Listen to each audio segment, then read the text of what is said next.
Make sure you subscribe to our channel by clicking on the red subscribe button.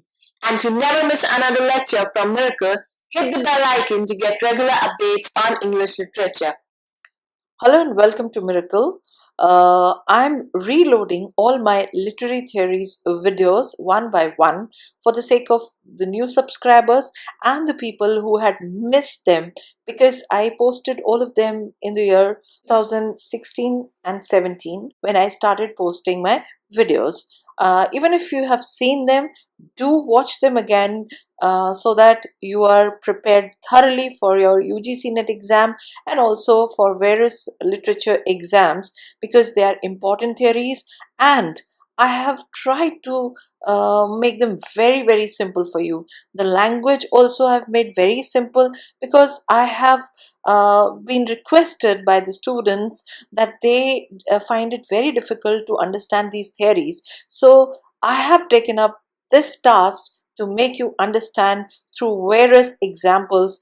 My institute's motto is read literature in its true spirit. So I usually relate all the, say, literary items, whether they are dramas or novels, theories, or any term, figures of speech, all to our daily life to make you people understand in an easy manner.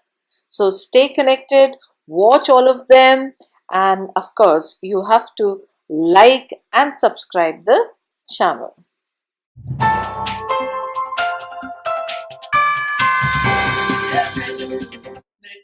English Language and Literature Institute.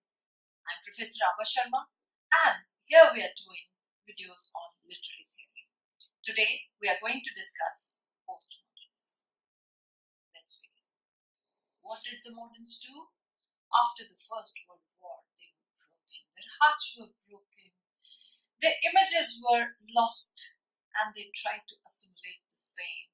They tried to experiment with some new things, irony, paradox, and many other internal features of writing.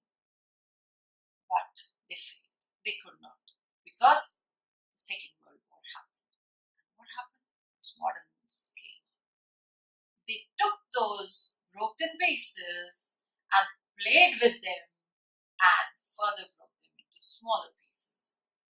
That means the moderns cried over when their toy was broken. They lamented. And what did the postmoderns do? They took the broken toy and played with it, had fun, enjoyed. So the moderns, like James Joyce, Virginia Woolf, T.S. Eliot, Ezra Pound, were replaced by the postmoderns like Samuel Beckett, Harold Pinter, Aldous Huxley, and many others. There are many. Postmodernism flourished more in America and France rather than Britain. The human existence is clueless, purposeless, meaningless.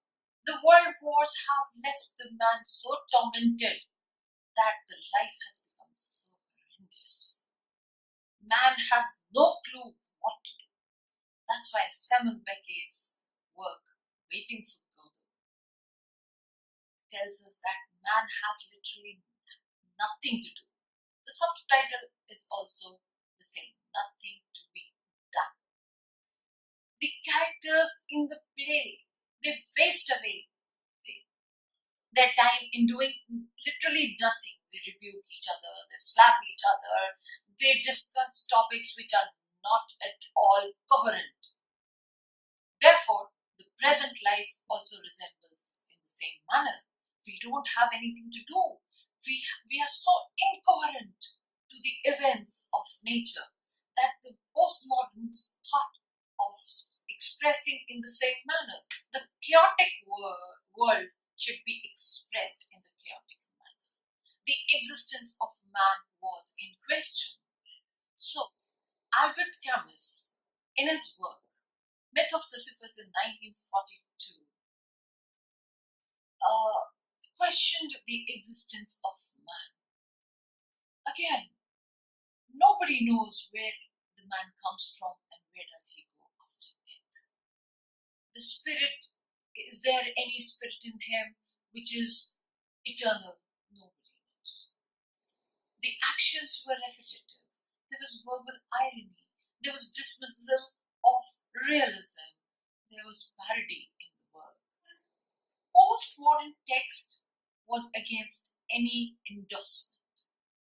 Harold Pinter, Jean Genet, Ionesco, and many other German and French writers came up with completely absurd writing based on the existence of man. There was a German writer, Frank Kafka. He did not write full-length novels, he wrote novellas. And one of his novella, Metamorphosis, gives an account of a man that he wakes up one morning to find himself to be changed into a very weird kind of an insect, a caterpillar. Imagine, he talks to he has the dialogue, he is unable to express himself, he cannot open the door because he's changed into a caterpillar kind of an insect.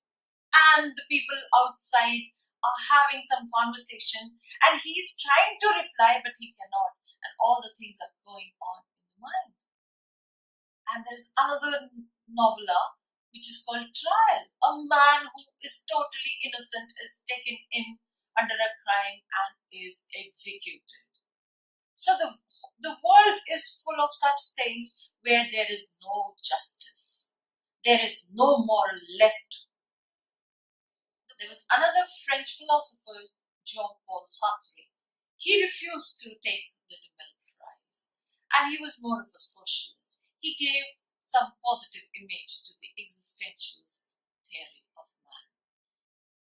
Another Frenchman, Jean Baudrillard, talked about simulations, and these simulations brought up inverted images, abused conventions, and absurd paradoxes, and thus came Salman Rushdie's Midnight's Children, Gruntergrass, The Tin Drum, and Gabriel Garcia Marquez' 100 Years of Solitude.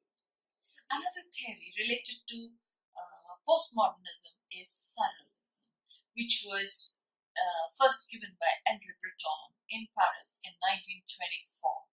It is a theory, it is a new concept in art and literature. He was a French critic and writer, and he talked about that the world should be represented as real, surreal. That is, automatism should be there. Whatever comes in the mind should be jotted down without any manipulations. Nothing should be added or subtracted. The words as they come should be written down. As the psyche, as the thinking, as whatever processes in the brain should be written down. There should be nothing artificially done. For postmoderns, no text was an island, like that of Duns. When Duns said, no man was an island. Man was interconnected with other men in the world. He could not exist alone. So he was not an island means he was not isolated, lonely. And same way, you cannot say that texts were also isolated. No, they had intratextuality between different texts. And that is denoted by allegory, by symbols, by metaphors, by allusions, by so many other things. You have text in text sometimes. You quote from other texts and write it down. Julia Kristeva in 1966 talked about intratextuality. She pointed out two things. There are two relations of every text. The relation between the author and the reader, and the relation between the text to the other text. The reader and the writer, they communicate with the thoughts they have for each other. One of the major characteristics of postmodern writers was metafiction. They made the reader aware that he was reading a work on fiction, not something on reality. In the past, the writers were making their work as near to reality by suspension of disbelief. Here it was totally opposite to it, and they said that whatever they were reading was unreal, and this was a paradox. Whatever they said was totally different from whatever they did. So, and one more thing was there. They tried to retell the old tales again and again, because nothing in this world is new. So, like Jean Driss in her book White Sargasso Sea, she made a prequel to Charlotte Bronte's Jane Eyre. She talked about Bartha, the mad woman in the attic. So, similarly, J.M. Coetzee, in his work Foe, retold Daniel Defoe's Robinson Crusoe, the castaway story. So these writers and many other writers, they based their fictional work on the works of the past writers. The postmodern novels were full of verbal irony and sarcasm. For example, you can see in this book, Catch-22 by Joseph Heller. This became a blockbuster. I've marked so many lines in this. They're so beautiful. I just cannot read in this 10-minute video, but they are just beautiful. You find the irony and the humor, sarcasm on the postmodern world. We can conclude by saying that this world is multidimensional. Nothing is original in this world. The images appear again and again, and they are all hackneyed copies of copy. So, we cannot imagine something new coming out of this world.